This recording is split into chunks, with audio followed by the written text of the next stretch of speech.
A man's body was crushed on top of a car. Steel bent. Bones may have shattered. And the entire WWE universe watched in horror as Bronson Reed became a 300-pound missile that ended LA Knight's Monday Night Raw in the most brutal way imaginable. But this wasn't just violence for violence's sake. This was a statement. This was a warning. And if the rumors are true, Roman Reigns might be next on the Vision's hit list. If you've been feeling like something massive is building in WWE right now, you're not wrong. And before we dive into the chaos that unfolded, I need you to do something for me. I need you to be part of this moment with me. Hit that subscribe button right now. Join the SLAMZONE family because we're about to break down one of the most vicious attacks in recent WWE history, and you don't want to miss a single second of what's coming. Hit that notification bell too, because when the Vision strikes, you need to know about it immediately. Now let's get into this. Monday Night Raw, December 8th. The energy in that arena was electric, but there was this undercurrent of tension. You could feel it through the screen. LA Knight, the megastar himself, was scheduled to face Logan Paul in the main event. Already, Knight's been on a rough streak. The man lost to Gunther just days before in the finals of the last time his now tournament on SmackDown. He came so close to grabbing that opportunity, fought through 3 tough matches to get there, only to be forced to submit. The frustration was written all over his face.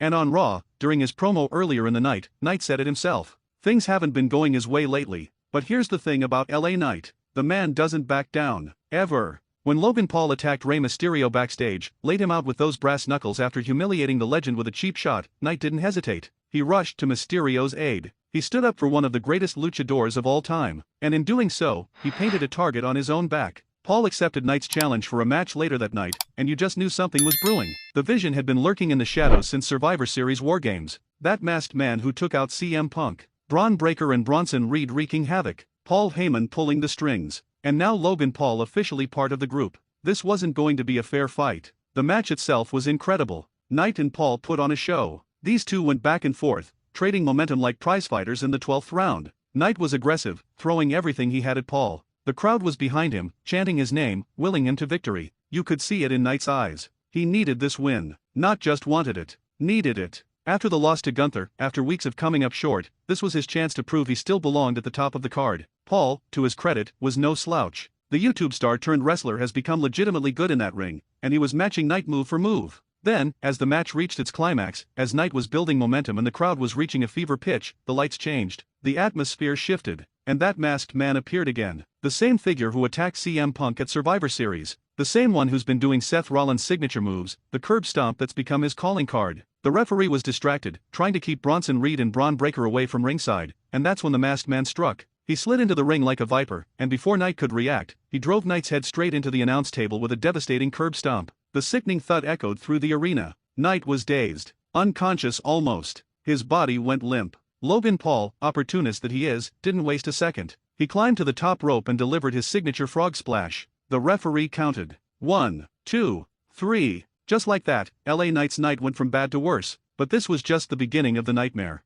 What happened next was pure brutality. Braun Breaker and Bronson Reed stormed the ring like demons unleashed from hell itself. The bell had rung. The match was over. But the Vision wasn't done. Not even close. Breaker, with that terrifying intensity he brings to everything he does, lined up Knight and delivered a spear that could have split a man in half. The impact was bone-crushing. Knight's body folded like an accordion. And then Bronson Reed, all 300 pounds of pure power, climbed to the second rope. The crowd knew what was coming. They'd seen Reed's tsunami splash destroy opponents before. He launched himself into the air, his massive frame creating a shadow over Knight's prone body, and came crashing down with all his weight. Once. Then he did it again. 2 tsunami splashes. Back to back. Knight wasn't moving. He was barely breathing. Medical personnel should have been called right then and there. But the Vision had other plans. Cameras cut backstage. You could see Knight struggling to his feet, trying to walk it off, trying to show that warrior mentality that's made him so beloved by fans. But he was hurt. You could see it in the way he moved. In the grimace on his face. And then Logan Paul and Bronson Reed found him. They weren't done making their point. Paul grabbed Knight, and together with Reed, they dragged him through the backstage area like a wounded animal. Knight tried to fight back, but he'd already been through a war. He had nothing left in the tank. They threw him into equipment, slammed him against walls, and then they took him to the parking lot. That's when things got truly horrifying. Reed and Paul positioned Knight on top of a car. A vehicle. Not a table. Not padding. A car with hard metal and unforgiving steel. The crowd watching on the monitors in the arena were screaming. Some were chanting Knight's name, trying to will him some supernatural strength. Others were just in shock at what they were witnessing. Bronson Reed, that monster of a man, climbed onto another car nearby. He stood on the roof, looked down at Knight lying helpless below, and the entire wrestling world held its breath. What happened next will be replayed for years. Reed leaped off that car roof, came flying through the air like a boulder from a catapult, and delivered a tsunami splash from height onto LA Knight's body on top of that car. The sound was nauseating. The car's roof buckled under the impact. Knight's body absorbed over 300 pounds, crashing down from elevation. General Manager Adam Pearce was there immediately, his face a mask of horror, screaming for medical help. Officials swarmed the scene, but Knight wasn't moving. He couldn't move. The show went off the air with that image burned into everyone's minds. LA Knight, one of WWE's most charismatic and popular superstars, destroyed and broken in a parking lot while the Vision stood over him like conquerors surveying their victory. Let me pause here for just a moment. If you're feeling the intensity of this story, if you're as shocked as I am by what went down, do me a favor. Hit that like button right now. Show me you're invested in this. Drop a comment below telling me what you think is going to happen next. Are you Team Knight? Do you think he'll come back stronger? And share this video with your wrestling friends because they need to see this breakdown. Now back to the story, because it gets even more interesting. The immediate reaction online was explosive. Fans were furious. Not at the Vision for being great heels, that's their job, but many thought WWE was burying LA Knight, one of their most over babyfaces. Here's a guy who gets massive pops from the crowd every single time his music hits. His catchphrases are over. His merchandise sells. And yet, he'd just taken his second high-profile loss in a matter of days, followed by the most brutal beatdown imaginable. Social media erupted with people demanding answers, questioning what WWE was doing with one of their top stars.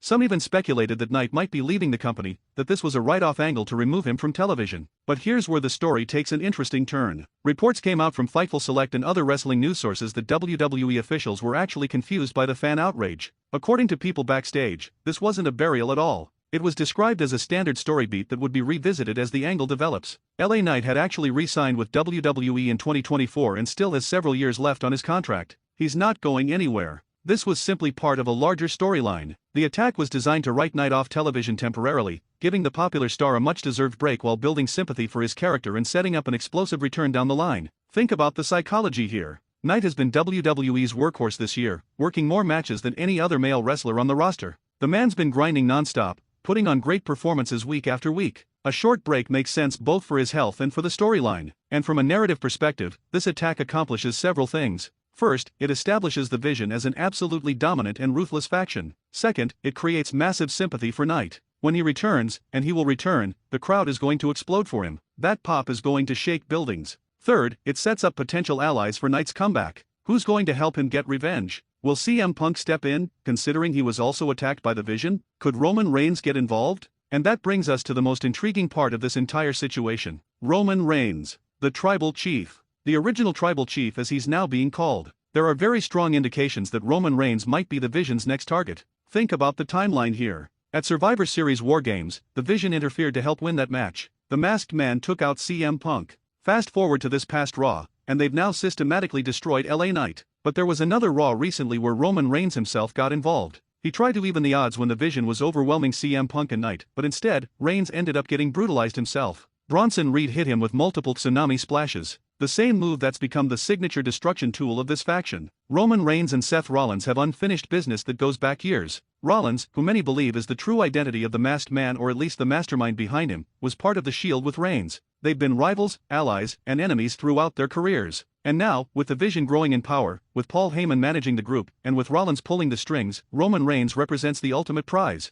Taking out the Tribal Chief, the man who main event WrestleMania multiple times, the former undisputed WWE Universal Champion, would cement the Vision's place at the absolute top of WWE's hierarchy. Here's what makes this even more fascinating. Roman Reigns is about to take time off for his Hollywood commitments. He's filming projects, including a role in the upcoming Keanu Reeves film Good Fortune. WWE knows he'll be gone for stretches, just like he was earlier in 2024 during his 4-month sabbatical. So if the Vision attacks Reigns in a similar fashion to what they did tonight, it writes him off television in a way that makes storyline sense and builds anticipation for his return. Imagine the moment Roman Reigns comes back to get revenge on the Vision. Imagine the electricity in the arena. That's the kind of long-term storytelling WWE excels at when they commit to it. The Vision as a faction is genuinely terrifying right now. You've got Braun Breaker, a second-generation superstar with unlimited potential and a vicious streak. You've got Bronson Reed, a 300-pound powerhouse who can fly through the air and crush anyone beneath him. You've got Logan Paul, who brings mainstream attention and surprising in-ring ability. You've got the Masked Man doing Seth Rollins moves, keeping people guessing about his true identity. And you've got Paul Heyman, possibly the greatest manager in wrestling history, as the spokesperson and strategist. That's an absolutely stacked roster of talent with clearly defined roles. What they did to LA Knight wasn't just an attack. It was a statement of intent. It was the Vision saying to the entire WWE locker room, "We can get to anyone, anywhere, and we will destroy you without mercy." The symbolism of that car spot cannot be overstated. Cars represent escape, freedom, mobility. By destroying Knight on top of a car, by bending steel and breaking a man in the parking lot where people are supposed to leave safely, the Vision was saying there is no escape from us. There is no safe space. We will hunt you down and we will end you. Looking at the broader picture, this storyline has the potential to be one of WWE's best faction angles in years. The Vision has multiple potential opponents lined up. CM Punk is already in their crosshairs. LA Knight will return seeking vengeance. Roman Reigns seems destined for a collision course with them. Even Rey Mysterio could get involved after being attacked by Logan Paul. WWE could build toward a massive wargames rematch or a Survivor Series elimination match where a team of babyfaces finally overcomes the Vision's numerical advantage. The possibilities are endless, and that's what makes great professional wrestling storytelling. For LA Knight specifically, this might be the best thing that could happen to his character in the long run. Yes, he lost to Gunther.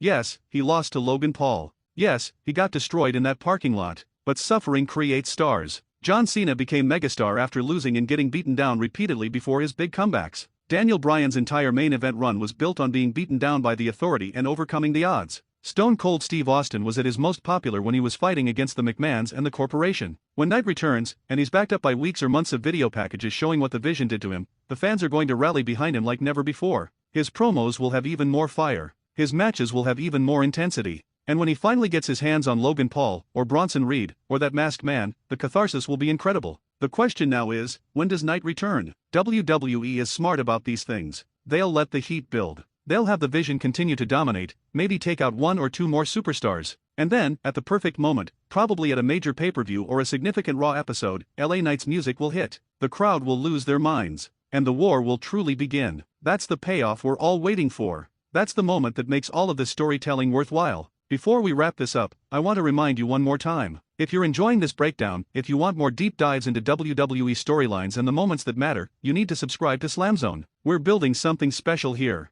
A community of wrestling fans who appreciate the art of storytelling, who get invested in these characters, and who want to discuss what happens next. Hit that subscribe button. Turn on notifications. Join the family. Drop a comment below with your predictions. Do you think Roman Reigns is next for the Vision? Will LA Knight come back stronger than ever? Let's talk about it. What we witnessed on Raw was more than just a wrestling angle. It was a perfectly executed piece of violent storytelling designed to make us feel something, to make us angry at the Vision, to make us sympathize with LA Knight, to make us anticipate what comes next. And based on the reaction from fans, it worked. People are talking about this moment. They're sharing clips. They're debating what it means. That's what the best wrestling does. It creates conversations and builds anticipation for the future. LA Knight will be back. Roman Reigns is watching. CM Punk is ready for war. And the Vision is just getting started. This is where legends are made. This is where stories that people remember for years are crafted. And you're witnessing it unfold in real time. The Vision has declared war on Monday Night Raw. They've taken out one of WWE's most popular stars in the most brutal fashion imaginable. And the question isn't if someone will stand up to them. The question is who will be brave enough or crazy enough to try. Because after what happened to LA Knight, after seeing that car roof buckle under Bronson Reed's weight, after watching a man get destroyed in a parking lot, everyone in that locker room has to be thinking twice about stepping to the Vision. But someone will. Someone always does.